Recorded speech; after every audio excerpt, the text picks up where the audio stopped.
The thought experiment for the whole story is the unconditional love a parent feels for the child. And how far can you take the story to demonstrate what that means?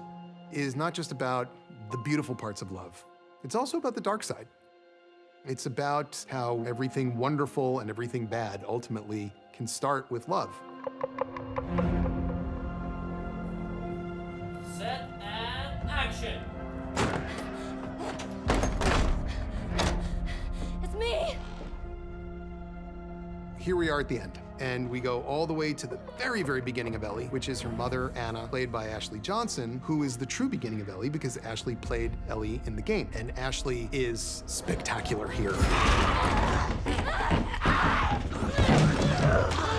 It sort of brings the story around to meeting Ellie for the first time and how she was first brought into this world. And there was a special level of it for me to play the mother of this character that I care so deeply about.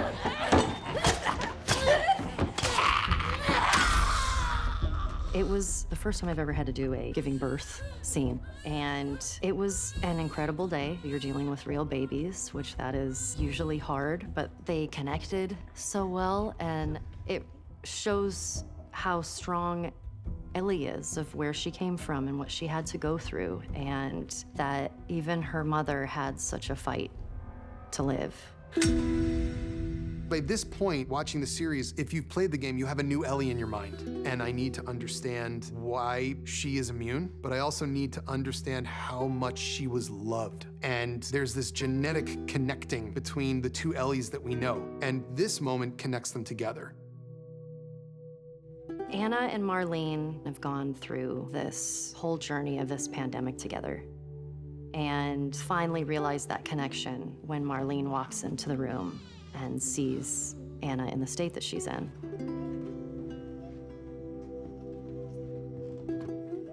I don't know if I can talk about the scene without crying. They're fictional characters, but I do think that a wonderful gift of the series is seeing these two best friends' final words to each other in those last moments of Anna's last breaths. Her name is Ellie. We know what that is when we cannot save the people that we love. To feel powerless. And Marlene certainly does in that moment, because Ellie is the child of her best friend since childhood, who she had to execute. It's something that Neil told me about early on, and it made my jaw drop, and I said, we must do that. And that's how we begin our final episode.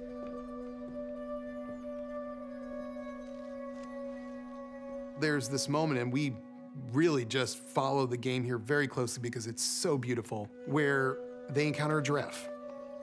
It's a joyful moment for Ellie and for Joel, seeing Ellie finally be a glimmer of who she used to be after the trauma that she faced.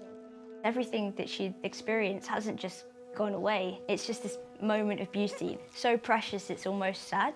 But then from speaking to Craig, I realized it was just living the truth of it, which was, it was bittersweet, but still so, so beautiful. So fucking cool.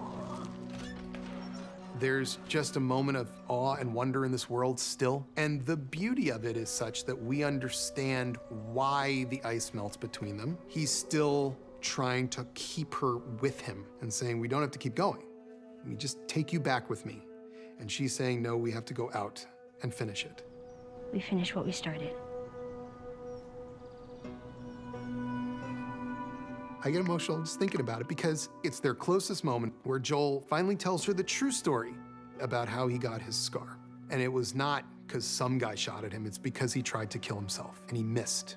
But he's glad he did. And she thinks she understands the lesson here, which is you'll get over this. He lost a daughter, he was crushed, he wanted to end his own life, he didn't. So time heals all wounds, I guess. It wasn't time that did it.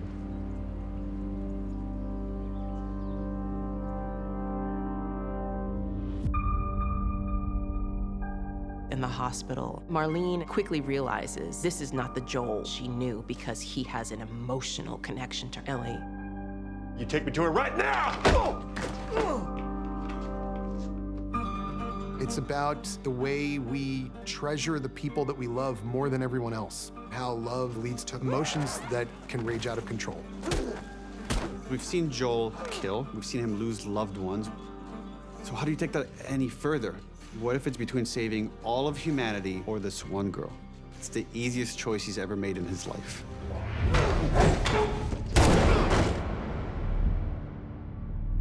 What would make one choose one thing over the survival of humanity, essentially? Which is something that he does because he finds himself incapable of losing again. I won't let you take her. Unhook her. Move! Turn around. Can't keep her safe forever. No matter how hard you try, no matter how many people you kill. The parking garage is the last shot. It's the last opportunity to save what Ellie can gift the world. Joel, he is wrestling with his grief, and he can't see past it. There's no limit to how much we could try to understand that, how much we could defend it or judge it. And it's this beautiful shadow that one can explore and question, find the horror and the humanity of. This whole journey, we've been working towards this trust that is forming between these two characters and how honest they are with each other and how much they learn to rely on each other. And then Joel puts all of that on the line. Like a parent, you feel like you need to lie to your children to protect them. And that's what Joel does at the very end. She knows deep down that he's not telling the truth, but she can't let herself believe it because it's too painful and it's too scary, the idea that her only purpose in life hasn't been fulfilled, that had been taken away from her by the person that she loves and trusts the most. It's too overwhelming. So she forces herself to believe Joel. Swear to me that everything you said about the Fireflies is true. I swear.